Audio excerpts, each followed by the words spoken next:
சட்டி கிழிஞ்சு போச்சா அந்த சட்டி மேல இருக்குது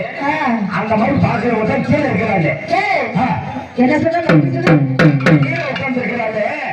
நீ சட்டி போட்டிருக்க போடுற கிழிஞ்சிருக்க கிழியன்னு பாப்பாங்க ஆமா ஏண்டா சொல்றேன்